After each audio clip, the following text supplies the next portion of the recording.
We're back. We haven't recorded an episode in 2 weeks now? That's crazy. Oh, Matt's an old man now. I got hit by an old man, Ray. And I'm a little baby boy. Man, this is my baby voice. Was that Jake's a baby. a very dumb joke? Yeah. No, Yes. I thought it was really eloquent and really smart. Hey, Jake, what's more important than me being old and you being a baby? What's more important is the reason why we haven't physically recorded stuff is that our boy got married. Our boy Alex got married. Congrats in the chat. This is live streamed. Congrats in the chat. W's Press podcast. F to pay respects. No. F's in the chat. F's in the chat. Married man. Now that I'm married, I can make jokes about not wanting to be married. That's crazy. And I can make jokes the same way, but it's more sad when I do it. Anyway, yeah, I mean, it's great because these guys are going to get the best content ever because we literally saw each other a week ago in person. So our energies are on the same wavelength at the same frequency for the first time in years. And if you We're guys, all vibing. we're aligned. I'm not going to say that there's a secret episode out there that we recorded during this. Jake, don't you dare talk about that. Don't you dare. Okay, here's something I am legitimately. Here's something I am legitimately a little worried about. Yeah. I'm really kind of scared that one of the inside jokes from the week of the wedding is going to come up, and we'll talk, talking about cummies or something. We'll be fine. We're going to talk about cubbies once in the wedding. I don't know what you mean. Alex, you've got editing power anyway. Yeah, so truly. true. I could say whatever the fuck I want and it'll be fine. That's true. I'll cut out all mention of stuff. Yeah. I'll bleep all mention of cummies. Every time there's a cummie, I'll just make it go beep. I feel like there wasn't going to be any until there you wasn't. brought it up. We weren't going to mention cummies and now if you do now. bleep it out, people are going to be like, what the heck were they getting up to at the wedding? Why are they censoring that? As you can tell, we're just so happy because I genuinely love these two people that I get to do this thing with. And it was so nice to take a break and actually just be with them. So yeah, what the heck? We just also are just excited to be back. So it's awesome. We're here, we're doing it, and I'm going to get my job out of the way. Spoiler warnings for everything. No, we haven't even. Nice. All right, you know what? Sure, Get it done while you remember. Get it done while you remember. Get it done while I remember. That's fine. That's fine. What is he giving a spoiler warning for? Well, hello and welcome back. And we mean it this time. We're the Tough Cut Podcast. I'm Matthew. And I am Alex. Married boy. I'm Jake, not married. Married boy. What up? And this is episode 42, part 1 of our hungry bracket, food bracket, cooking bracket. We really haven't decided yet. I don't know, but I think I get to make the decision right now because it's my job to narrow it down, and I am not going to just skim over it this time like I did in the Scooby-Doo bracket.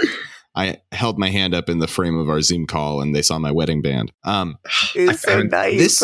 I'm defining it. This is our thinking about it.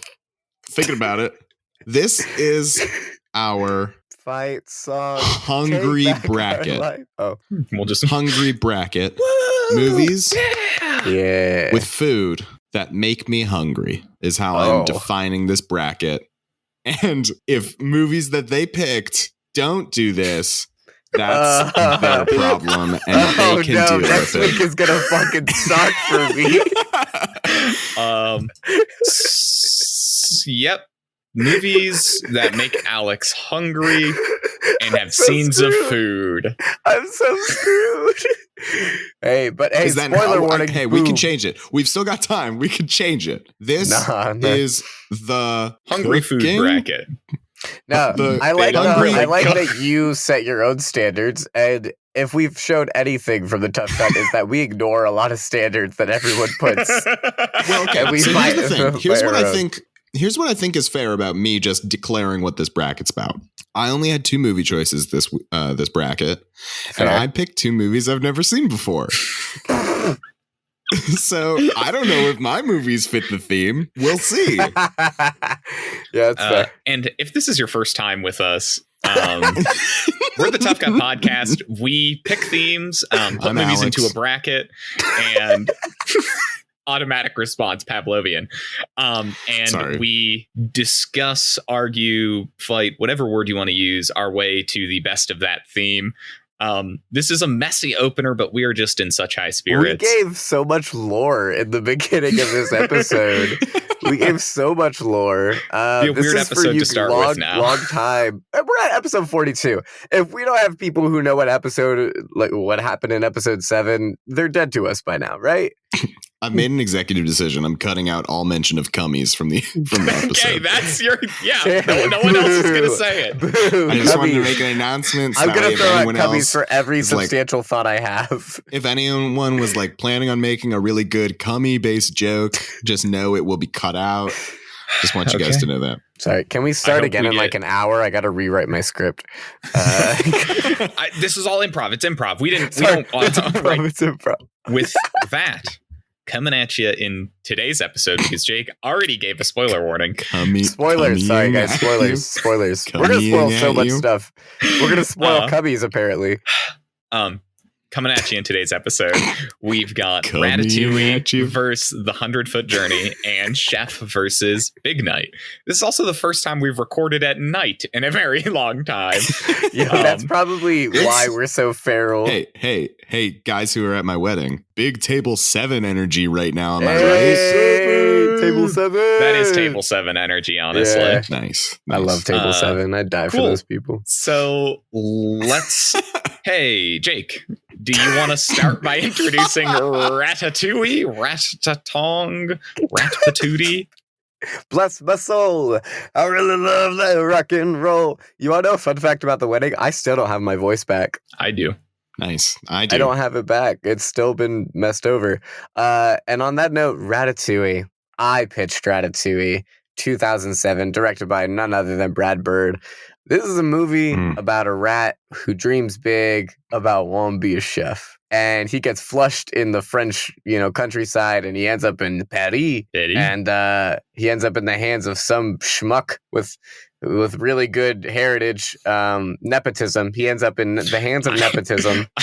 I'm glad Jake opted to just vibe with this synopsis. He ends up in the hands of nepotism, but they form a really great bond. And there's this really attractive French woman who's also a part of it. And it's a beautiful little movie. It's my favorite Pixar movie. Genuinely, like hands down, my favorite Pixar movie.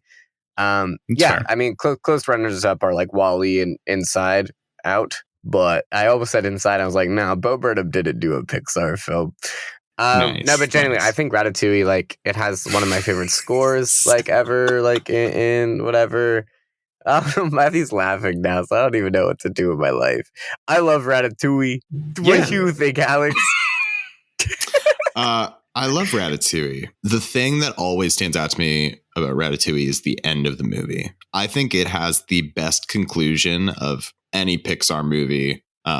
Like the last 5 minutes of the movie, I think are absolute gold. And I realized kind of watching it this time that the entire movie, I'm just looking forward to that last scene. And I'm not entirely sure how I feel about it. I love the movie, but I honestly, watching it this time, it kind of dragged for me. Interesting. And I love it, but it felt a little slow. And I think it's because I was just looking forward to the end. That is really fascinating. Anyone can. Yeah, Matt, what do you think? I like Ratatouille a lot. I think it's a great film, and it is probably from a technical and storytelling perspective, one of the best films that Pixar has ever made. As Jake said, anyone can cook. And don't worry, we'll be getting to all the political paraxis I have about this movie, maybe. Yeah, Matthew prepared a whole manifesto. I don't know if we can get into all of it, but we'll get there. I just think the Ratatouille is really special for how it encapsulates its message. Like you said in the last 5 minutes, and I think it's really a special, it's one of those Pixar, I know all of them try to hit at the heartstrings, but for me personally, this one genuinely does, and it makes me believe in not just the power of cooking, but cooking as an art, and also what people think of it as a critic, and another film, and this does that as well. But in our bracket, I just think, yeah, well, but like doing like critiques and also like food and stuff is like very interesting to me. But that doesn't matter because we got another film on the side of this. So let's introduce it. I pitched The 100-Foot Journey, released in 2014, directed by Lars Hellström. It is basically Ratatouille, but with a boy from India who is a self-taught cook, as he calls himself, who their family, upon a undisclosed political situation, flees India. They end up first in England and then eventually make their way to France, where they settle in the French countryside, as slowly they become immersed in the world of French culture, French cooking, and it kind of how that interacts with and can grow interacting with their own kind of Indian culture, Indian dishes. Yeah, I think that this is for me is kind of like just like a feel good, like so much tasty food on display. I do like French cuisine quite a bit. I love Indian food as well. Both of those are great, and this movie has a lot of them. So naturally, knowing that this was going to be the hungry bracket for stuff that makes Alex hungry, I'm hoping he likes maybe Indian food or French food. I don't know. So, Jake, what do you think about this one? You know what's so funny about this one? When you look this up, like it's like, oh my god, like, you know, is it based on a true story, whatever. When you like Google if it's based on a true story, you know what it says? No. It literally says it's not. It's from a novel seized upon. This is the words they used by Oprah. Honestly, that's a good way to incorporate Oprah's involvement. I think that whole sentence is how I feel about this movie. Like, it's genuinely, it's a good movie. Again, it's a feel good. A lot of like these cooking movies, like, I'm so glad we did this bracket because it's just such a wholesome bracket, I feel like. Yeah. I mean, we'll see how the picks go in the future. Maybe I pitched a movie that isn't as wholesome. It sure makes me hungry, though. Yeah. I mean, I'm sure it does make you hungry, Matthew. But these movies, no idea like what they're talking about. These movies have such a clear like positivity to them, and in a way that like is celebrating these like foods and culinary like things. So that's an awesome thing to celebrate, and it's cool to see it like on a film. So definitely proud of it. But Oprah did seize upon this book, so do with that what you will. What about you, Alex? I think it's so fascinating the way that all of these movies about food so far, and I'm sure most of the ones in the other half of the bracket also talk about family, like how themes of food and like life and fulfillment are so intrinsically tied to themes of family and love. I think that's beautiful. I think this was a great movie. I had never heard of it or seen it before, and I had a fantastic time watching it. It felt good. I feel like this bracket right now is just like the Alex bracket. These are just movies that I am going to enjoy watching, and I'm terrified about which movie in the second half of the bracket is going to make me want to throw up and die.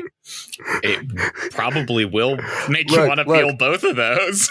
I almost pitched Raw, so just be grateful that I didn't do that. It would have been such a spectacular double team, Jake, if you had pitched the platform and I had pitched Raw, and Jake and Alex had to watch them in the same week.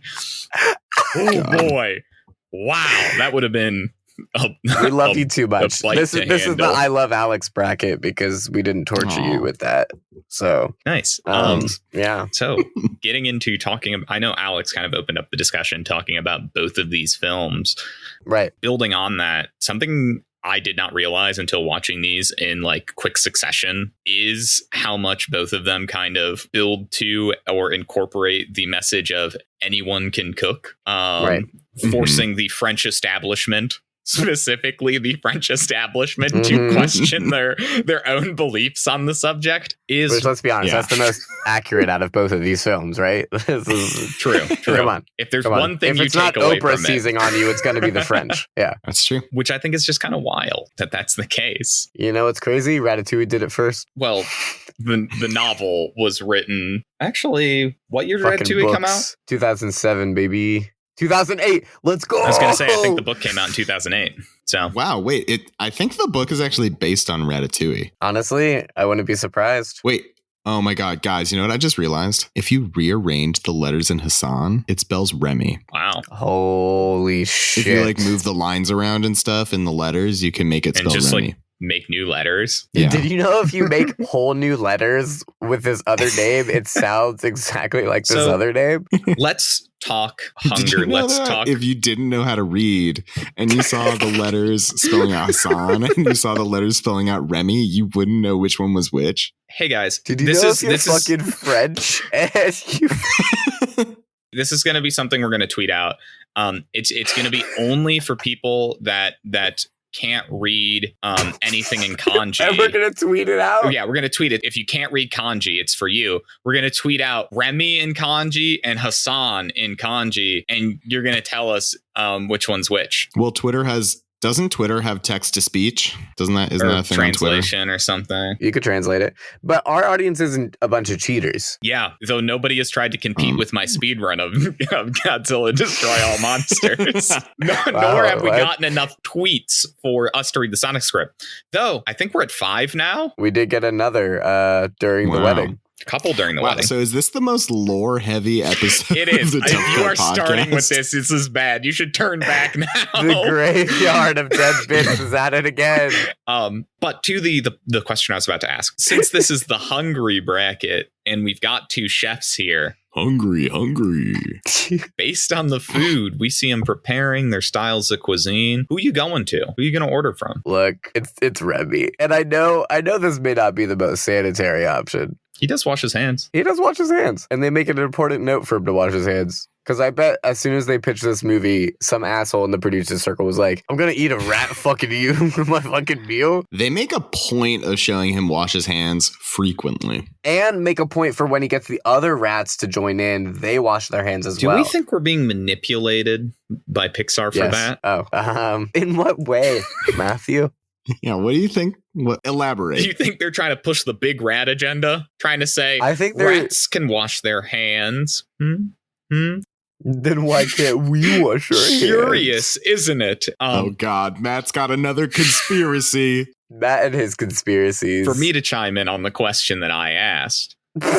Sure, I haven't answered yet, but that's okay. Oh, I thought you were agreeing with Jake and you were saying... No, go ahead. I think the French Indian like fusion cuisine ideas coming out of Hassan, I think those sound pretty good. I had Indian food tonight, actually. So, Wow. I know, and it held you from recording. well, it's really spicy. Here's where I'm at. Where are you at? Where are you at? On the one hand, I'm not good at spicy food, so I don't really like Indian food. But on the other hand, the other food's prepared by a rat, and that doesn't sound good either. So I don't know what to choose. I'm sorry, but having a meal that literally transports you to your childhood. They both do that. That is actively what both of them do. Literally, it's the same I was thing. saying, I'm not. I didn't say a name of another. I didn't say a name of a movie, did I? I just said You thought I wasn't trying to gas any of them up. I was just. I thought you were trying to make me pick Ratatouille. No, I was just saying the fact that both of these can transport you somewhere. You're in good hands, whether they be rat hands or human hands. Dirty little rat paws. Here's a follow-up question. Do you think that's just within the confines of people that that have some kind of shared experience? Because Hassan's is clearly the blend and fusion of spices is going to remind people of India. So if that is your childhood, it can transport you there. And in Ratatouille, it's growing up in the French countryside, eating ratatouille. That's a French dish, So can Remy make me something that reminds me of my childhood, And same goes for but here's Hassan, the thing. Both of them. Remy grew up in the French countryside in a little cottage. Yeah. I feel like Remy cooks for the poor, Does he? I mean, I feel like he made. What do you think the prices are at his restaurant? Well, okay, right. Big rat bucks. His food costs big rat bucks. He could Remy, not big for rat the poor, capitalist. obviously. Remy is a big rat capitalist. He's a capitalist for sure. But for ego, like he tried to knock him down a peg by making him a quote unquote simple meal that transported him back when he was a little fucking boy with nothing in the cottage and skinned his knee and wanted a comfort meal. Feel like God, you ever skin your knee, Matthew? I mean, I've skinned my knee. Yeah, Remy will make you remember when you skinned your knees. If you don't like Remy's food, you're going to remember what it feels like to have skinned knees. I'll tell you that. But some people are sadists and masochists, so like we can respect that. I want a version of Remy that is like a jigsaw. He reminds you of the horrific tortures. Motherfucker, you want everybody to be jigsaw. You know what really stood out to me this watch through of Ratatouille? What's up with the really built up rat? There's like one rat that's really muscly. What's up with that rat? You don't want to know. Every time a meal keeps bringing more rats, it shows Remy like looking and frowning, and then it cuts back to the group of rats, and the big rat is always just like, "Hey, what's up?" Like every time the big rat does something, it's very funny. Because they wanted to showcase that the big rat was the muscle, because if not, Remy could take on most of those rats because he knows how to use a knife. Remy does know how to use a knife and big puppet body. Yeah. Oh my God. Remy is like, he's got like a mech body. Damn. Could you imagine a character in Pacific Rim that's just a big rat that just sits on top of the head with a bunch of levers? Man, that would be awesome. Who would have the fusion? I feel like I'm confused with somebody to make a rat. The With drift Remy? or whatever. You gonna drift with Remy? Yeah. Can you imagine Remy and I drifting together? Just imagining the scene of like, you're like, all right, I'm ready to drift. Like who's gonna be my partner as you're in like the cockpit of the Jaeger and they wheel in a rat and just start attaching wires to it as you're like, hey, wait, what do you do? What? And then you experience ratdom. Before I go in, I'd be like, you like French food? And it would be like, squeak, squeak it. And I'd be like, we're in. And that's all it takes. Do you think that's how Ash Ketchum met Pikachu? They drift? Yeah. Do you think did Pikachu cook meals for him? the whole Pokemon TV show is just a fever dream between Ash and Pikachu inside the drift as they fight kaiju? This episode is incomprehensible. Either A, this is going to be edited down massively and you guys will be like, okay, this is good listening. Or B, it's left as is. And if you haven't listened to our entire catalog of episodes, it will be literally incomprehensible. Think about it. The few people who have, they're going to really enjoy this episode because they're going to feel like they invested amount of time, 42 hours. Jesus. Okay, that's actually something. Transition. When Hassan returns to their idyllic French town at the end of the movie, they totally had sex. Yeah, he like comes in and he's like adjusting his pants after they have their like first passionate kiss together, and I'm like, did they just bone? They shaboop. One, they were like actively cooking a meal for everyone. Two, it's not that big of a restaurant, and they're like one door away from where everyone's sitting, right? Yeah. You ever had silent sex? You ever play the game Silent Sex, like Silent Library? No. I'm not going to get into this with you, Jake. I know where this is going to go. So we've had no conversations, but we're halfway through this episode, so I feel like we have to vote. Well, we kind of had one where I asked whose food you'd rather eat. What else do we have to say? I mean, I am not ready to vote, but I feel like I could gut pick one. Okay. I don't know why I feel this way specifically, but I genuinely feel something about Ratatouille and like the animation like of it all like hits harder emotionally for me than the 100-Foot Journey did. I feel like with what it did, like with its like animation and like seeing the vibrancy of the food, kind of like how we didn't pick any movies with this in it. We almost did, but like the Studio Ghibli movies, how they make food such a central like character, and it looks so good, but you also know it's kind of like it's not real, but something about it is so sensationalized that makes it feel so like attractive, if that makes sense.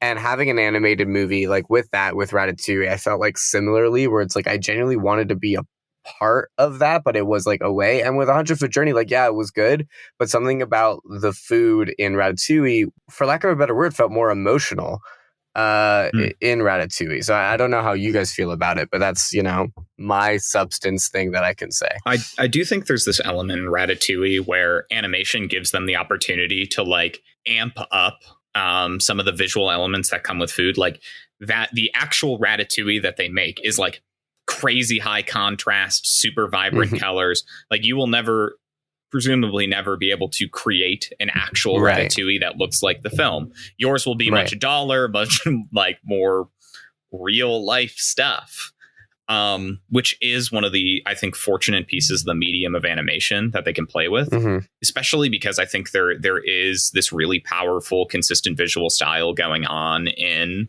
Ratatouille as a movie. Like their depiction of Paris, and like it just feels like it's all caught in like a hazy dream almost. Like there's just like there's this like vibrancy and life to the city itself and to the food. Yeah, I do think there's something to that. On the other hand, I also think that there is like a lot of respect that goes into the 100 Foot Journey's depiction of cultural cuisines. Absolutely. They really give these lush cooking scenes where you get to see all the spices and the like curries being made, or the sauces, the bechamels, and the actual meats being cooked and food being prepared. That is just like it captures, to me, there's like a realness to what is being depicted for the fact that it is actual food that happens in a 100 Foot Journey. That is like one hand really, really nice. Whereas Ratatouille has this kind of idyllic version of these foods that is also super cool to see. It's not just that these are conceptually similar stories of like anyone can cook, but also that they have posed these different but equally, in my opinion, valid views of food and film. That makes this really tough. So here's where I come into it. I'm looking at these movies as which one makes me hungry, and is this you Ratatouille? Voting? I think this is me voting. In Ratatouille. Oh shit. I see soup and I see ratatouille. I see an omelet, but it was an okay omelet. It's more for the effect of flipping bread, but it's the bread. Crunch of that bread. In 100 Foot Journey, you see so many different foods, all beautifully prepared. You see the preparation, you see the final product. Like it gives you that payoff whenever they cook something where it shows you what they cook. And I feel like you get so much more of that. I am voting for 100 Foot Journey. I will say, I didn't know we were fucking voting. I don't want this to come down to me.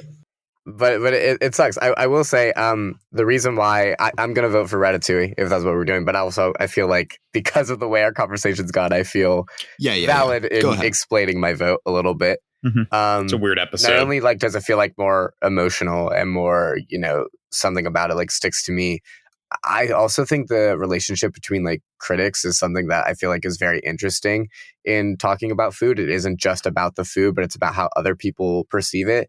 And Ego's relationship with it from the beginning to the end, and his final speech, I think means a lot to me in a relationship with food, not just as an art form, but as a relationship with an audience and with the server and the person eating it. I think it's a beautifully crafted and well-designed thing. And as much as 100 Foot Journey, like, yeah, they have amazing food, like it's similar, like esque. Maybe it's the nostalgia, maybe it's animation because I love it so much as a medium, but I have to lean towards Ratatouille. So that's where I'm at. I vote Ratatouille. I know I shouldn't do this, but I want to throw one little reply comment to that, Jake, because I think it's a really interesting point. Because I think it's another situation where the movies sit almost kind of diametrically opposed, but in the reverse position, because they both deal at their heart, well, not at their heart, but critics play an important role in both films. There is a much more grounded and real and human approach in Ratatouille when it comes, like, we get Ego as a character, we spend time with him, we have him develop. Whereas on the other side, 100 Foot Journey has sort of this like ethereal being that is the Michelin company rating restaurants, and like that is the end all be all. So it's kind of flipped, at least in my perspective, to the relationship to food, which is super cool. As for voting, I think what makes this so hard is if this is cooking movies, or this is hungry movies, I think I vote for different things. Like rough. Well, this is where you make your decision of what you think the bracket is. Oh no. And Matt, I know how philosophically consistent you are. Know that this is this is how you're gonna have to rate movies for the rest of the bracket. And think of the things that are going forward and all the other movies you have. Like this is big. This is a precedent. Matt is just trying to stall this episode that way Jake gets another hour less of sleep. You bastard. You bastard. Okay. As a man of philosophical consistency, as a being of sheer will and determination, I will vote. I'm so scared. I will vote with my head, with my heart, with my every conceivable part of myself. Thank God. And I am voting for Ratatouille. Shit. Wow. I think I picked a little bit more based on the purview of cooking than I did hungry. Without a doubt, 100-Foot Journey makes me far more hungry. The foods look so delicious, and I want to eat them, but gotta stay consistent. And I promised you political praxis about Ratatouille, and we didn't get any of it. That's true. We never got it too. That is very true. Wow. You want to know something? You know what I'll say about Ratatouille? It advances. Maybe part of the reason I was so disappointed is because the entire movie I was hungry for the end. Because it just tastes so sweet. Smart dude. You know what? So I don't know if you guys realize this is the first time. I'm pretty sure this is the first time where Matthew's like been torn with something, and he's like, you know what? I gotta go with my like philosophical consistency, and it's been for the movie. It's usually his philosophical consistency is against the movies I pick, and I'm actually very happy for the first. Anytime, like I'm primed. Anytime he says that, I'm like, I'm fucking out of here. That is true. I normally that is true. Like 100%. That's true. Literally, even dating back to the first time I did it, I believe in part 2 of Sequel Showdown, talking about Evil Dead. I was like, this is the reason I can't vote for Evil Dead 2. Yeah, like that's so funny. That's a great observation. Yeah. I know. I literally like I was I'm primed to think it. That's crazy. Shout out to the 100-Foot Journey though. Good movie. If you're hungry, watch that movie. It's very just make nice. sure you ask Oprah first because she will. She's got something to say about it. Or with that, Ratatouille advances. And Alex, would you like to go ahead and introduce Big Night? I would love to. This is straight from the Wikipedia. Big Night is a 1996 American comedy drama film co-directed by Campbell Scott and Stanley Tucci. The film stars Tucci alongside Minnie Driver, Ian Holm, Isabella Rossellini, Allison Janney, and Tony Shalhoub.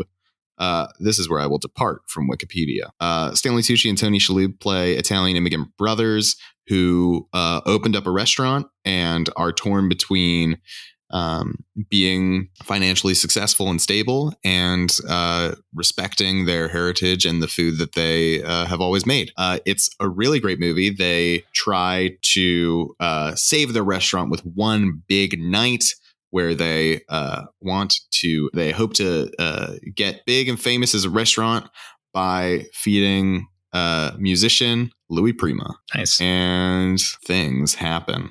I had never seen this movie before, had never heard of this movie before. And I was researching this bracket because I was like, I was trying to think of food movies and I thought of Ratatouille, and Jake had already picked that one. And I was like, I can't think of a single goddamn movie about food. And so I started Googling it and I was like, this has Stanley Tucci in it? I love Stanley Tucci. And then I was like, this also has Tony Shalhoub in it? I love Tony Shalhoub. And so I picked it and I thought it was great. Matt, what'd you think? So this was actually my first time seeing this movie. It was a really interesting watch, I think, is what I'll give it. Yeah, which is not like a bad thing. I love movies. We'll talk about it. I love movies that make me feel weird, or like I'm with you, just different. Truly, I'm with you. And I think that this is like an interesting experience of a movie to watch. Ton of really good substance to it, but it's a really interesting movie to watch. Yeah. Overall, I enjoyed the watch. But yeah, it was interesting. Jake, how about you? So, you know how we have the power to influence like the world with our podcast.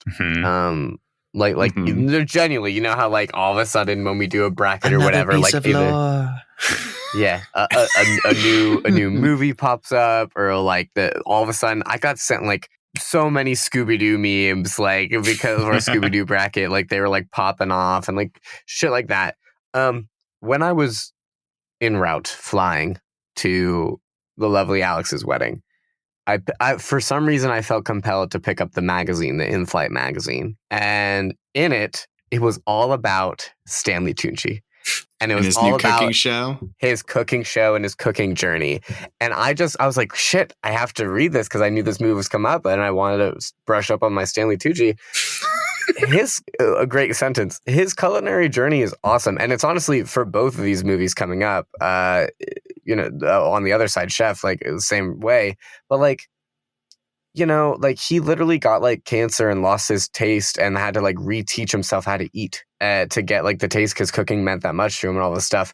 And there's something always so personal about these smaller cooking movies, I want to say. Like Big Night and Chef, that's on the other side. I know I'm kind of getting into like comparing them, but like I promise this is just like whatever. Like there's something really interesting and awesome about how small but personal this film feels. Like I almost am so glad it doesn't feel as big or doesn't feel as like, for some reason, and I know this isn't true, but it only feels like a couple of people have seen this. And I kind of really like that about this movie. I had a great time watching it again.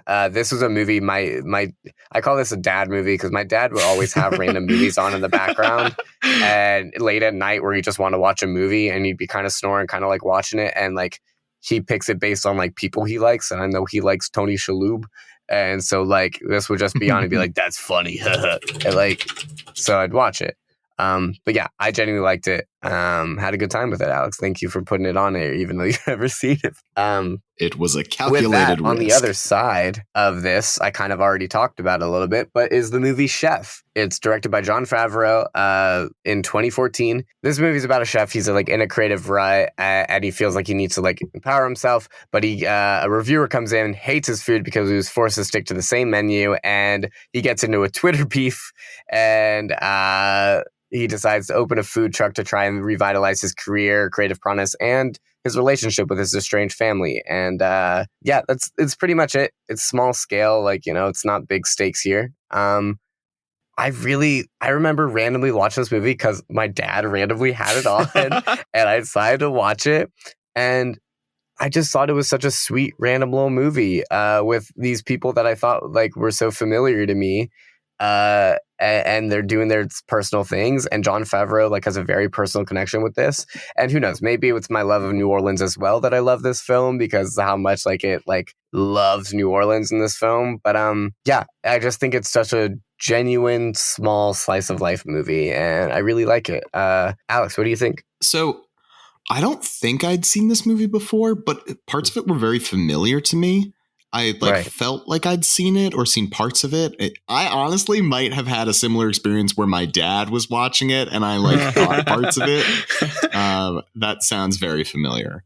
But I had a great time watching it. What I'll say is it felt very, and maybe it's because it's so personal to Jon Favreau, but it just like felt very him, Mm-hmm. It didn't necessarily feel like acting a lot of the time. It kind of felt like it was just him. And I think that's good and bad. I had a great time watching. Right. Matt, what about you? This has been like a white whale movie for me. Genuinely, I don't even know. For many, many years, much like Pacific Rim. This is something I have wanted to watch, or I've like tried to find my way to it and just never did. Finally sitting down and watching it. The thing I want to highlight, I had such a wonderful time with this movie. Jake called this out as a slice of life, and I think it is like such a fantastic genre example of slice of life because that is so perfectly what this movie is. It made me feel really warm. Yeah, I enjoyed it. With that, I guess. No, honestly, here's the thing. Like, we literally just sat with that. And like, yeah, that's like literally what I think both of these movies were. As soon as I watched both of them, I just kind of sat with them. I was like, for very different reasons, at least for personally. very different reasons. And I don't know. Mm-hmm. I really enjoy that about both these movies. Even if Chef is just, Iron Man rated R, Did you guys catch the arc reactor sound when he and his son are at the movies? And it's like, oh, they're seeing Iron Man? Pretty funny. Yeah. Damn, Jon Favreau it just, really like, just... They clearly, because it was in 2014, this was like in the middle of like Iron Man fame and all that shit, or like after all the Iron Man fame and all that shit. And like he clearly just made this movie because he wanted to do it. They probably did it for cheap. Absolutely. They just kind of like vibed. And it was honestly like, I like these kind of movies where it feels like they're just like vibing. Like, I hope they're not awful behind the scenes or whatever, but like shit like this, like Grown Ups, like, you know, like what, like it's clearly these are all just friends who are, there are some scenes in Chef, you know, the scene where Texas barbecue where they like get the barbecue and just are trying it. That dude who brings it to them, he doesn't say almost a word in that. Like, I think he's just an actual chef that they had, and they were like, all right, let's film him trying this. And they just tried the meat. Like, it was just an excuse for Jon Favreau to like try the Texas meat. barbecue. It was probably some Texas barbecue. Genuine when it's like, wait, can I just like get another little piece in there? Like, yeah. That scene with Robert Downey Jr. for sure 100% improvised, right? Like RDJ was just saying things. He's just going. So funny. So good. He probably was like so relieved to finally curse and talk about fucking and cummies. No. And he's like probably just was like, and it's the director of the other movies too, and like from this movie as well. So he's like, I'm gonna fuck with this guy so hard. Like, it felt like Robert Downey Jr. was just fucking with Jon Favreau, and I loved every second of it. It was good. The thing I realized as we were going over these films is there are just like so many crazy, one of the great things of this show, so many like weird comparisons and similarities going on here. The relationship of a chef to his own creativity is a major theme in both of these movies. Both of them directed by one of the starring actors is like another very strange little piece. Kind of crazy. And I did not realize as I was sitting there watching, it was like in retrospect. I mean, it's an extension. Like, this is why it's so awesome we're like talking about culinary, just food movies, because like food itself is such an art. Cooking is such an art. I just had an absolutely wild revelation. Oh, please go for it. So far, we are 4 for 4 movies where they make an omelet. They make an omelet in every single one of these movies. They make it in, because he cooks an omelet for his son, Jon Favreau does, and Stanley Tucci makes an omelet at the end. Dude, the egg making scene at the end, I love that scene so much. We'll talk about it. Some of the shots in Big Night are so beautiful. Those like long shots where they're just like coming in and talking and just like silent. Oh, they're so good. Here's the thing. I have to say with that though, I agree.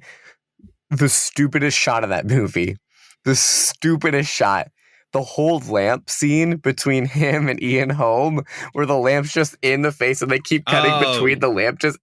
I was so dumb. Look, such I a get bad as shot. an artistic, I get, no, it was dumb as hell. They look stupid as hell. I was trying to see that from the perspective of artistic vision of like, what are they trying to tell me here?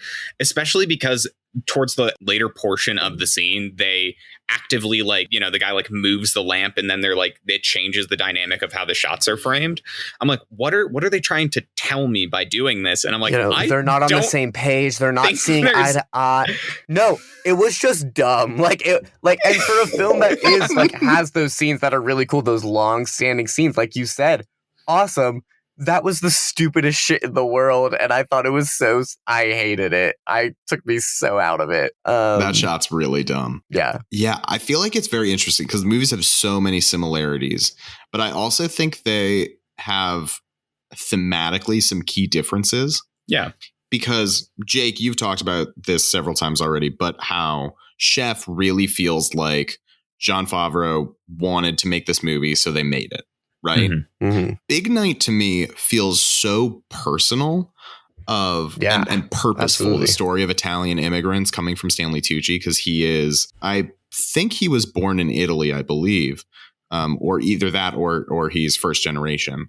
We can American, verify, but he was born in New York. The story just feels so personal and. Oh, really? Okay. Yeah. So then I think he's first generation. But like the movie just feels so personal and raw in so many ways. I just hadn't seen a movie like it in a really long time. It made me feel real good. Well, Big Night, it just seems so like awkwardly normal, but in a good way. Like it seemed like such a like normal. Like I don't know. I think the thing that gets at some of that is, I'm sure for a lot of people, Big Night may feel like a movie that kind of meanders for quite a bit of its runtime, because you'll have Segundo, Stanley Tucci's character, basically just like run errands, but in like a normal person way. Like he'll like get distracted by like the Cadillac salesman and go for a ride, and like, you know, like it's a very, that's what makes it such a strange movie to watch, I think, for me, is or interesting, I should say, is there is just like that odd level of authenticity that kind of comes with the whole experience that you don't get in many movies. Well, I think like what that all plays into is these themes of like it weirdly, I don't think it's a movie very much about cooking or food. It's about how food and cooking is a core piece of the immigrant experience. And I think what the movie really is about is that immigrant experience and the American dream. And I think that is a very big departure from Chef, you know? Yeah. So something, unless you have something directly related, because I haven't had a comparison. It's not directly related. Something I wanted to bring up, which is kind of, I think, where I'm leaning with these two, because I genuinely enjoy both. I think they both offer slice of life. They're really great. So it's interesting that they both deal with like also relationships subsequently, like, you know, like with like, you know, like women and like with like, you know, wives. Oh, there's this like scandal with like cheating and like, you know, like the Big Night and like Chef and all that stuff. Like in Big Night, it seems a little less warranted to have that plot line in. It seems a little like not, maybe warranted is the wrong one, but like for two things. One, like, why did Phyllis keep coming back? I just felt like it was so weird her to continue, keep Minnie Driver's character keep coming back. And then two, the beach scene with Phyllis at the end was so odd and so unnecessary, I feel like, for her to run out and do that thing and like not really have like a full resolution.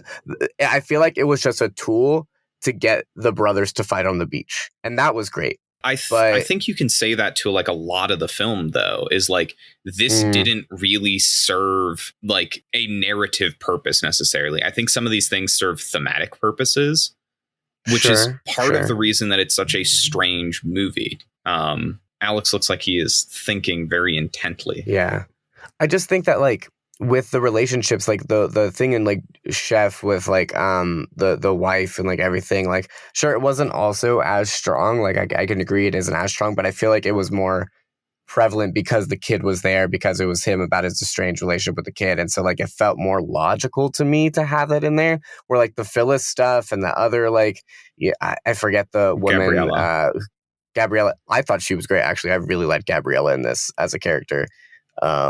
Some Batter was really fun. I don't know. But it just felt less. Yeah. I don't know. Well, what do you think, Alex? Sorry. Well, so I guess the immediate reaction to that, though, is comparing it to Chef. And I think Scarlett Johansson's character in Chef is pretty empty. Like I feel like Chef would be like her character would be totally different if she had any resolution at the end of the movie. Fair. In the second half of the movie, if she came back at all. Versus I feel like Phyllis, I don't necessarily understand what that moment meant for her, but you could tell that it had emotional weight for the character. I don't know what her resolution is, but I know she had a resolution. I don't necessarily understand it, but I know she had one, right? Because at the end of the movie, it is her decision where she goes and what she does, right? And I feel like the whole point of her character is that she is dragged around by Segundo until that moment where she takes a stand and makes a choice for herself. The whole time when she's in the restaurant asking, what can I do to help? What should I do? And they're telling her what to do. At the end of the movie, she chooses what she's going to do. Right. That's what her character is for me. I just thought I don't know. It felt so unfair for me. And maybe this is the point, like why she kept coming back to someone who clearly was just like not in it. But and then like her going to the beach just felt like such a weird choice to have that such a like artistic ish like thing. Feel like I don't know why it's happening. I know it's happening for a reason. But I get what you mean. That's interesting. A lot of Big Night is trying to take moments that feel normal to us, but are uncomfortable and unusual in an immigrant experience who aren't born and raised like in American culture. Like, I think moments that would feel normal are made to feel different and uncomfortable because of language barrier and things like that. The scene that stands out to me is Tony Shalhoub in the flower shop. Like he does not know what romantic protocols there are, right? And he is uncomfortable in the situation. I just think it tells the immigrant story in such an effective way. But Matt, by what was comparison, in Chef, Jon Favreau has El Jefe written on his knuckles. And that's pretty cool. Yeah. I'm really glad you said that. Something I want to bring up really, really quickly. I know we had so much intellectual conversation just there, but I need to drag us down the hole a little bit. Drag us down the hole. Pascal. Please do. The successful restaurant owner in Big Night. Is he in the mob? He lit that dude on fire. You saw him like throwing out that dude, having that scene where they like they lit him on fire. And the guy who's always pictured with him, who I don't think says a line, is like, he's got like his whole thing unruffled, like he was just beating the shit out of somebody. Yeah. I don't know. What were y'all's first reactions to seeing that random guy on fire? I think they are. I think that's the and implication. How it never showed up again. So I think that's the implication. I think it also is meant to inform how Secundo and Primo are like, we're not going to come work for you. And you think it's the restaurant, but I think it's actually more of this. Yeah, like he's totally not in it for the people. Crime syndicate kind of thing. Profit.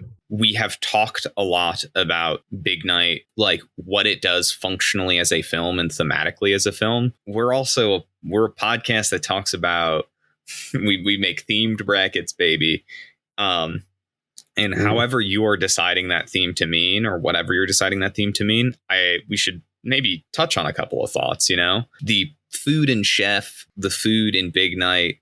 What's making you hungry, boys? Sure. Yeah, I can go first. I'm not a big sandwich guy. Those Cubans look so good, though, dude. Those Cubanos look so fucking good. I'm just not a big for me, that big Italian dinner, I would. You're saying that cornstarch didn't look good? I'm just saying, I got a little bucket of powder near my desk right now for when things get too saucy. That is in reference to Jon Favreau rubbing cornstarch on his balls after John Leguizamo does it.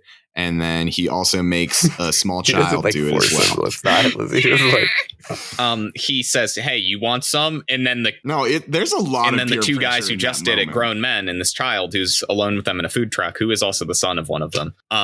He's like, and then he kind of hesitantly takes some and throws some cornstarch on his balls, and it's like, it feels good, right? And the kid goes, yeah. All I'm saying is Jon Favreau rubbed his balls with a kid in a truck. And all I'm saying is, I don't know, man. I think there's just, for me, there is so much good food on display, I think, in both of these.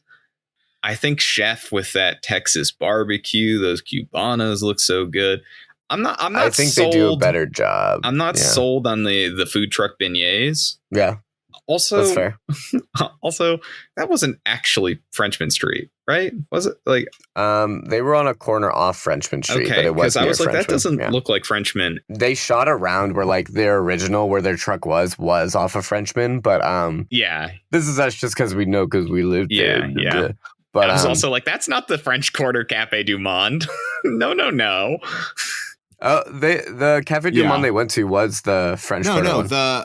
That's counter. Yeah, the count. There's a counter in the back. That's not the one on Decatur. That isn't. That's not like because they're under an awning when they're walking away from the Cafe du Monde. That's definitely not the establishing shot that they showed.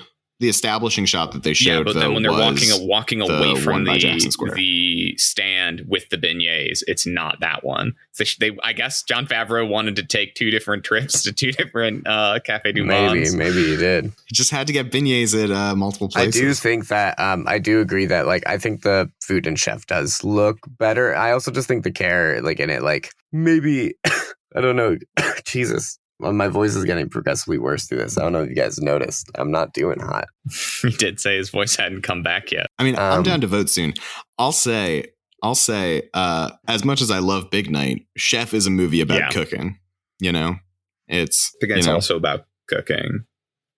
Right. But yes, you are correct in saying I think it's chiefly about the immigrant experience. I can vote. I'm gonna vote. I'm voting for Chef.